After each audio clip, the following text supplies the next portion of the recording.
The book is, in a way, aimed at young adults. You talk about your own conversion away from religion and towards science and evolution theory at the age of 15. And one almost feels in it that you're still cross with yourself, that you believed in the divine explanation of creation for as long as you did. Not exactly cross, but I do feel strongly that... I clung to it, you said. Well, yes. I mean, I don't worry about that too much. I mean, it was a normal thing to do. I went to Anglican schools. But I do feel that young people do need to grow out of it, grow out of all kinds of superstition, actually. Although I'm very keen not to indoctrinate. I'm very keen to spread the message that you should think for yourself rather than be told what to think. When you were 15 and you had this realisation and you came to embrace the love of science and evolution theory, if I may say so, I reckon that was 1956. This country has changed a lot since then, hasn't it? I mean, we have a country now in which only 11% of people apparently go to a religious service regularly. Haven't you won the battle? Is this book necessary in that sense? Well, I do worry about the way children are labelled with the religion of their parents, as though it's somehow thought to be hereditary in some sort of way. You talk about a Catholic child or a Protestant child. You never talk about an existentialist child or a logical positivist child or a socialist child. But religion somehow gets a free pass to stamp a label on a child. And we see it in Northern Ireland, where you talk about Catholic children, Protestant children going to school and being indoctrinated. I do think we need to break that cycle of more almost hereditary passing on of a religion from one generation to the next. Is it harmful, though? I mean, that's just a way of bringing kids up, isn't it, which millions of people choose in these islands as well as further afield. You look at Northern Ireland and you look at these two tribes, and they've been going on for hundreds of years like this, and the only difference that actually persists over these generations is religion. Northern Ireland, though, apart, I mean, if one looks at the mainstream education system in Britain... we have Islamic schools, we have Jewish schools, we have Catholic schools, and you'd get rid of all of those, would you? I would keep the schools, but I would remove the denominational status of them. Yes. I want to read you a quote from the book. Now, you look at various aspects of religious belief, and you talk about myths. There's nothing wrong with myths, you write.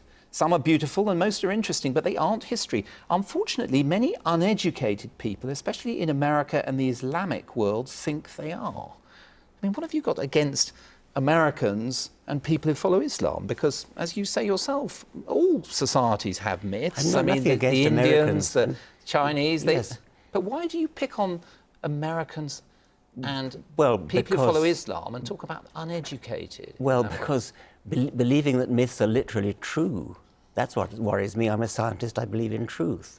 And so people in America who believe that Adam and Eve literally lived and that it took 6 days for God to create the world, I mean, that is pernicious. Well, in the Adam and Eve context, you write in the book, no educated person believes that Adam and Eve were the prototypes for humanity. True. And then you say, but an awful lot of Americans do.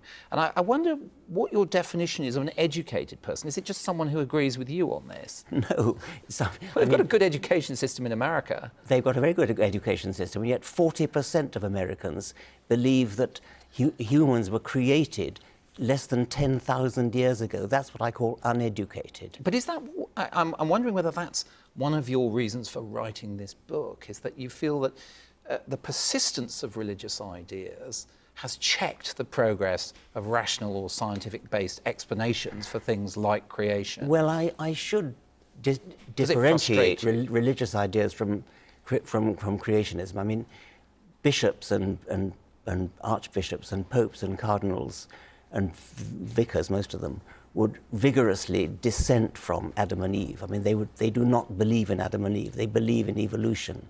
So it would be a shame to blame religious people for that. But as I said, 40%, just under 40% now, of Americans believe that humans were created in their present form less than 10,000 years ago. That is an educational scandal.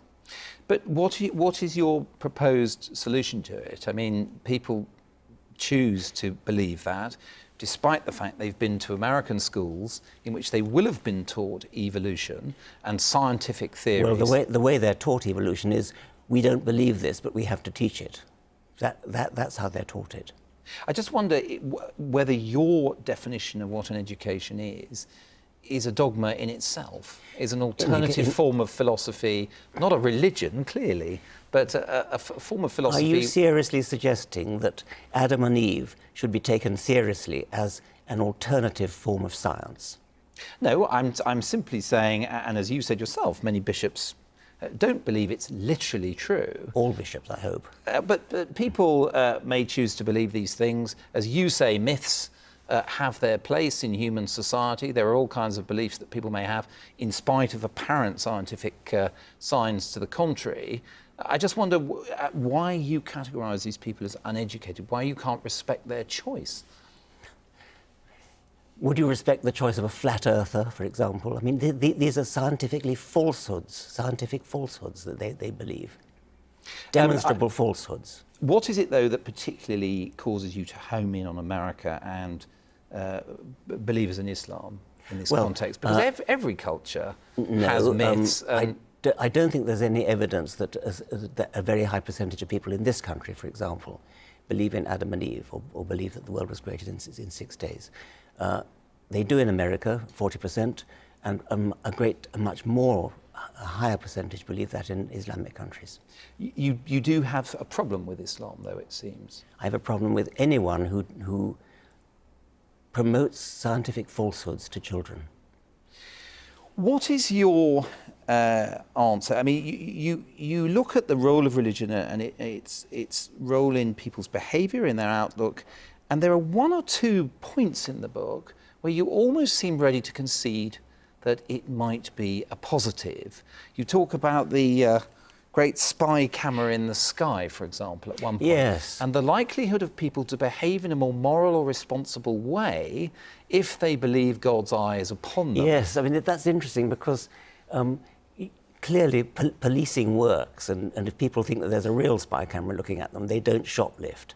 And so if they sincerely and honestly believe that God is watching them, then this might mean that they'd be less likely to perform criminal acts. That's a positive then. And if I can ask you as well... you say it's a positive, but I would say it's a rather ignoble reason. Robbing, if it stops them committing crime.